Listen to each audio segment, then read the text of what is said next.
All right, good evening. So tonight I'm going to kind of go over a little bit having to do with the heater. Number one, today is October 14th. Most of the build is actually done. The only thing I'm waiting for right now is I have not installed the clutch kit.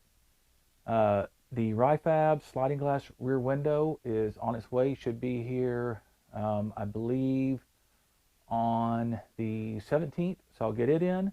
And then this weekend, I'm going to go pick up the upper enclosures to get those on. But everything else, from all the lights, interior accessories, subwoofer, stereo system amplifier, just everything else is installed. Now, I'll be perfectly honest. Some of it worked out really well. Actually, most of it worked out really well. Some of it, not so much. Most specifically, the wiper system. And I'll get into that later. But the front glass is currently out, being replaced because it cracked all the way up the windshield. Long story short, the wipers are just too heavy for where I had them. The actual motors are actually they're heavy, and that's not going to work out. So I'm going to figure out something else. But in the meantime, I'll kind of go over what has been done. I'm going to put some videos up that detail a little bit of the heater installation.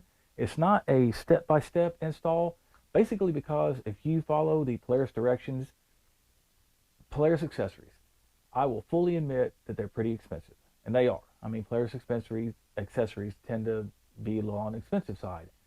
But I will also say, so far, my experience with them is that they fit very, very well. The heater being one of those things that just fit. There are a lot of steps. I took apart the whole dash to put it in. I thought it made the install much, much easier. I did make a modification to the heater where I ran heater ducts to the rear seat, which, by the way, that worked out really, really well. The heater puts out a lot of heat. It puts out a lot of airflow. Both my daughter, my wife, and my father all rode in the back seat over this last weekend when we took it out to our ranch. It did get cool at night, and they could absolutely feel the heat coming out of the heating ducts that I have installed in the floorboards for the rear seats. That worked out. The heater itself, yeah, there are a lot of pieces to it, but man, it went in just really smooth. Everything fit. When I cut out the holes in the dash, I followed the Polaris directions, cut out inside the raised lines. All of the vents fit well. Everything just fell into place. And actually, the hardest part about the heater install was getting all of the ducting that is up in the dash and finding a way to route that. I mean, it's like putting 10 pounds of stuff in a 5-pound bag. It's pretty compact once you get all the heater ducts run up in the dash. But once they are run and you have it all back together, man, it just works. It worked really well.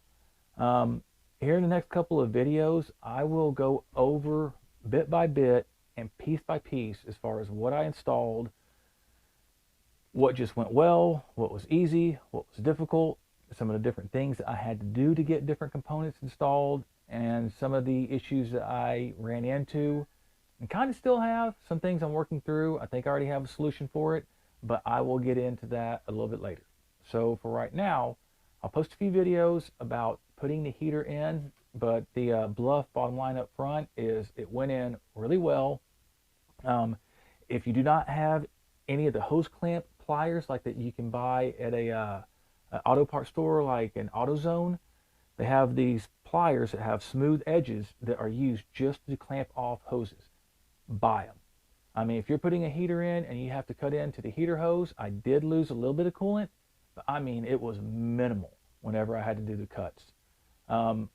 I only had to bleed the system one time. I did it just like Polaris said in their instructions for the heater kit, and I mean, that was it. I tried to run it without bleeding it, and it did have an air bubble in it. It would get hot, it get up to indicated 225, 227, then immediately drop back down. So I knew I had an air bubble. I followed the Polaris procedure, did it one time, and I put 100 miles on the General over this last weekend. No issues at all. And that's including, unfortunately, a lot of idle time because I got it completely buried. I'm not a mud person. It wasn't on purpose. Went into a soft area I didn't know was soft. And that's another story. I'll get into it. But Thank God it had a winch with it, because as my wife and myself, it is about 1:30 in the morning and we were in the middle of nowhere. I'll get into that later. So in the meantime, here's a video kind of detailing some of the heater aspects and how I ran the ducting to the rear seat. And again, that worked out great. Now I'll get back with y'all some more. The heater kit. All right, there is quite a bit going on here. One of the first things that Polaris wants you to do when installing it, well, the first thing is to remove the upper dash and the lower dash, which I have already done. The next item is to cut out this figure 8 right here. Now, to do this, I am going to use this little Bosch RotoZip tool. Now, anyone who has ever used one of these will know they can get out of hand really quickly, and they will run off in their own direction unless you have a very tight hold of it. So I'm going to attempt to use this RotoZip. It seems like the right tool for the job to cut this out, but I'm not going to video the carnage either, because if it does get out of hand, y'all don't need to see all that. So give me a few minutes. I'm going to see if I can get this cut out cleanly. All right, so the hole is cut out with only one slight bobble. I can live with that. And I have the 3/4 inch pilot holes drilled in the firewall to start getting the heater box mounted in. So the next step is going to get that hung and see if these holes line up, or if I have to widen them out a little bit. It's hard to tell, but they're actually kind of an oval oblong shape. So I may have to open them up a little bit to get everything to line up. I should find out here shortly. All right, so if any of you ever felt like Alice chasing the rabbit hole, that's where I am. So in order to get the heater in, I need to get this side panel on first, because once the heater box is in, it would be very difficult to get this back on.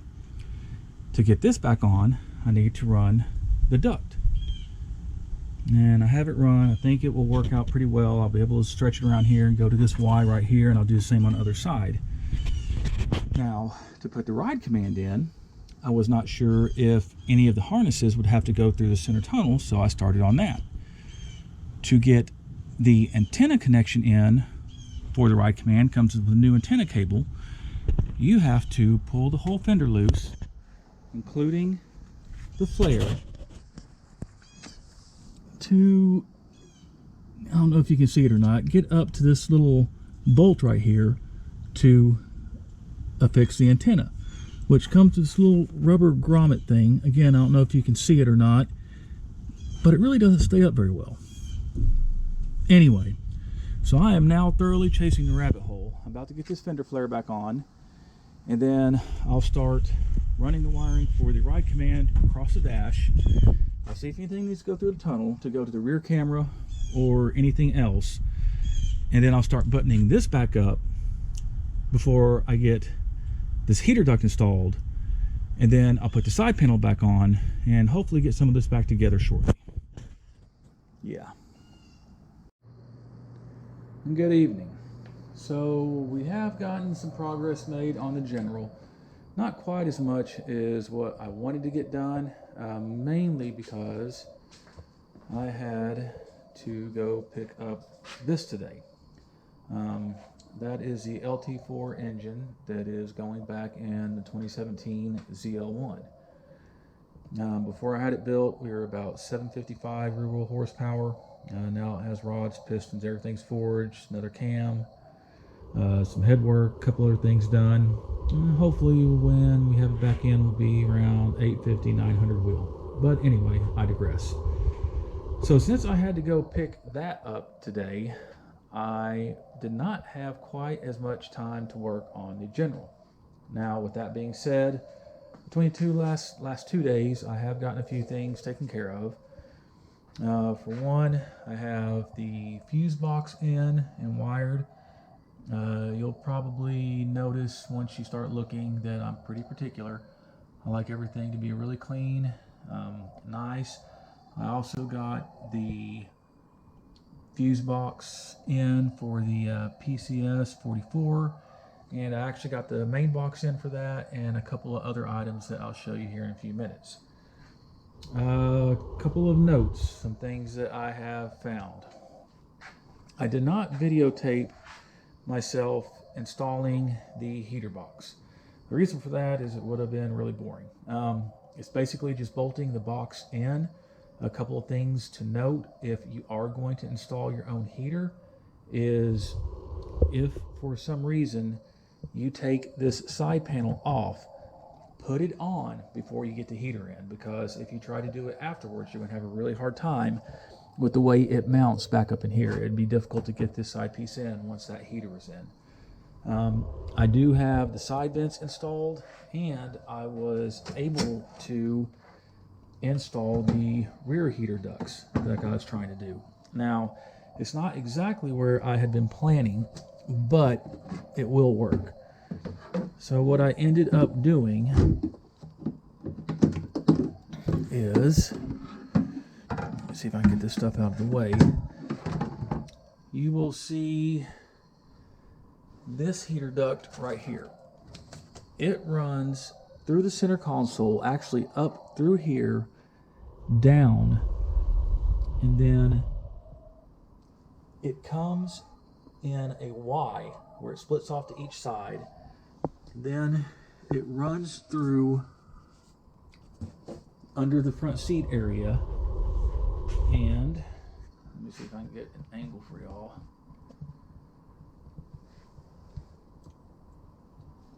Terminates right back down here with a heater vent that will go to each rear seat passenger. So I'm hoping that way I'll be able to get some heat to the rear seat for the passengers. It is going to end up being wide off of this same duct that goes to the two floor vents for the front seat passengers. We'll see how much heat we get back there, but something ought to be better than nothing.